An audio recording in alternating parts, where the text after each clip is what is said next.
Rapidinho, pra que a gente possa atualizar a tabela de classificação, Vini, tem Corinthians hoje, hein? Daqui a pouquinho o craque Neto Ricardo Capriotti tocando o programa até 1h da tarde com o Corinthians, que segue o sonho e segue vivo na briga, pelo menos pra beliscar um G7 do Campeonato Brasileiro, que credencia a equipe a disputar a pré-Libertadores da próxima temporada.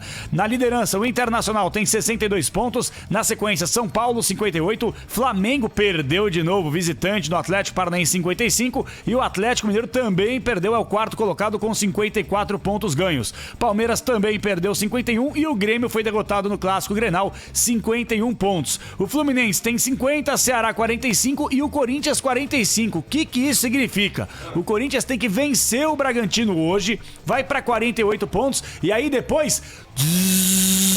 secadorzinho ligado no Fluminense, que na próxima rodada o Corinthians tem condições de assumir o G7 do Campeonato Brasileiro, dando aquela secadinha na equipe do Fluminense, que por sinal vai ter um compromisso importante também. O Fluminense na próxima rodada vai pegar o Goiás que até esboçou uma reação, mas de fato tá na zona de rebaixamento, situação muito delicada, e o Bahia foi pra zona de rebaixamento com a vitória do Vasco, hein? Bahia, Goiás, Coritiba e o Botafogo já está rebaixado, não matematicamente, mas moralmente, né, Vini? Moralmente, e é uma pena, né? Porque é um time que, por exemplo, eu não consigo imaginar tendo reação contra time algum, contra adversário algum.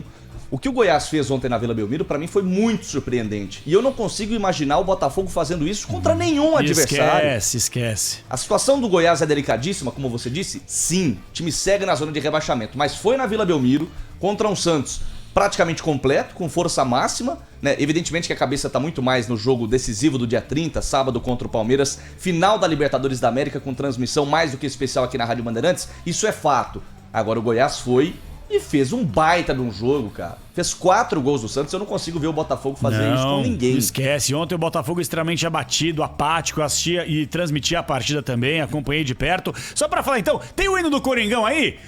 Coringão, vamos lá, Coringão! Salve o Corinthians! Atenção, Corinthians, hoje, 8 da noite, o palco Neoquímica Arena. Parabéns, São Paulo, aniversário da cidade de São Paulo, e toda vez que é dia 25 tem aquela brincadeira. São Paulo, você só não é perfeita porque o seu nome não tem Corinthians, e sim São Paulo. Mas o Corinthians joga hoje, 8 da noite contra o Bragantino, transmissão da Bandeirantes com Ulisses Costa. Estarei nas reportagens do comando do Vinícius Bueno na apresentação a partir das 7 horas da noite e o mestre Alexandre Pretzel também. Um rápido resumo do Corinthians, Vini, porque as principais informações quais são? São duas.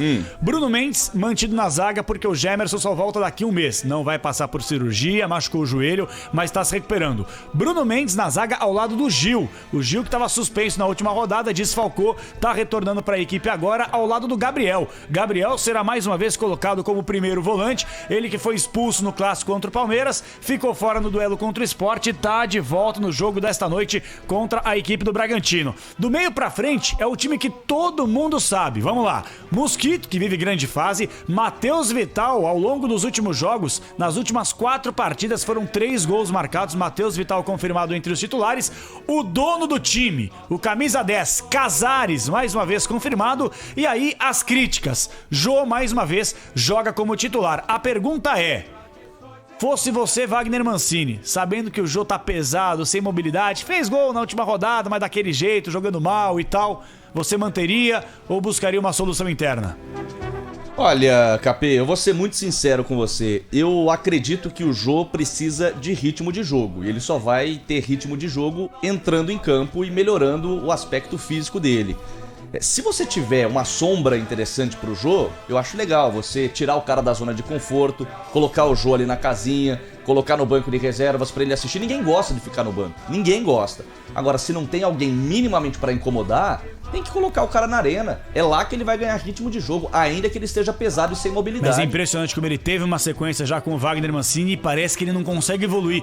Mas e o Jô de 2017, pessoal? Estamos falando de 4 anos pra cá. 2017 ele foi o cara, comeu a bola com o time do Corinthians, que não tinha um grande elenco, mas muito bem treinado pelo Carille, e timemente falando, entre aspas, é claro que essa palavra não existe, mas timemente falando, até como eu gosto de falar, elencamente falando, entre aspas, o time era bom. Não tinha tantas peças pra reposição, entrava lá, Marquinhos, Gabriel e tal, mas tinha um tal Rodriguinho, você tinha o Jô, na zaga Balbuena e Pablo, você tinha o Arana, você tinha o Fagner, você tinha aí um corpo muito sólido, principalmente defensivamente falando. O próprio Jadson também, numa boa fase. Exatamente, né? O Jadson que em 2017 foi muito importante, Cleison também num grande momento, muita gente esquece, mas foi muito bem naquele Campeonato Brasileiro, principalmente no jogo decisivo contra o Fluminense, que dá assistência pro gol da virada do Jô e o Jadson finaliza com um chutaço. Então, fato é, Corinthians precisa urgentemente vencer hoje. Vencendo, praticamente aí vai dar aquela secada no Fluminense e tem totais condições de beliscar uma vaguinha no próximo G7 do Campeonato Brasileiro, que credencia o Timão a jogar a próxima edição da Copa Libertadores da América. Rapidinho, muito se fala assim, será que seria importante o Corinthians disputar uma Libertadores da América? O Corinthians tá até agora com problemas salariais. O Corinthians vai pegar a grana do Pedrinho, que vai entrar mais um pouquinho já entrou mais de 30% da grana pra quitar atrasos salariais que falamos na semana passada que ainda tava, tá certo? Ainda tava aí com algum processo pra poder acertar com um grupo de jogadores. E aí muita gente pergunta, o Corinthians que vai ter muita dificuldade pra contratar porque falta grana, um elenco que a gente sabe que é limitado, muitos jogadores vão sair dessa temporada pra próxima. É importante o Corinthians entrar numa Libertadores pra passar vergonha? É o que se pergunta o torcedor. É fundamental, independentemente se vai brigar pelo título ou vai ser eliminado na fase de pré-Libertadores. Só de você classificar o time pra competição continental é uma grana que entra nos cofres do clube. E se o Corinthians for passando, entrando na fase de grupos, cada partida entrando grana, o Corinthians consegue acertar um pouco mais, balancear a sua situação financeira, que hoje é muito delicada, Vini. Sabe que eu queria tocar? Eu queria tocar num assunto com você, KP, o Capriotti também já chegando por aqui. Muito se fala sobre essa questão de você se classificar para pré-Libertadores e aí se você cai, você não vai para a Sul-Americana. Exato. Você já fica sem competição. Numa dessa, dependendo do seu elenco e da força do seu time, você jogar a Vera Sul-Americana para ter possibilidade de bater título pode ser mais interessante ou não? Até pode, mas pensando na questão financeira, Vini, a questão financeira também nesse momento é fundamental pro Corinthians, é fundamental. Então se o Corinthians tá pensando que ele precisa de grana e disputar a Copa Libertadores da América seria fundamental para as pretensões para equilibrar a sua situação financeira, eu prefiro 1000 vezes jogar Libertadores do que a Sul-Americana. 1000 vezes, não é nem pra comparar uma coisa com a outra. A gente costuma falar, a Libertadores é a primeira divisão do torneio continental. A Sul-Americana é bacana? É, dá grana? Dá, mas nem se compara com a Copa Libertadores da América, que por sinal, sabadão tem transmissão especial da Rádio Bandeirantes para Palmeiras e Santos e o senhor já deu o palpite e será cobrado no final de semana, Vini. Palpite é algo sempre delicado, né? Porque e palpitar é brincar. Palpitar é brincar, como diria Alexandre Pretzel. Quando você acerta o palpite, ninguém lembra, mas quando você erra, todo mundo vem matando.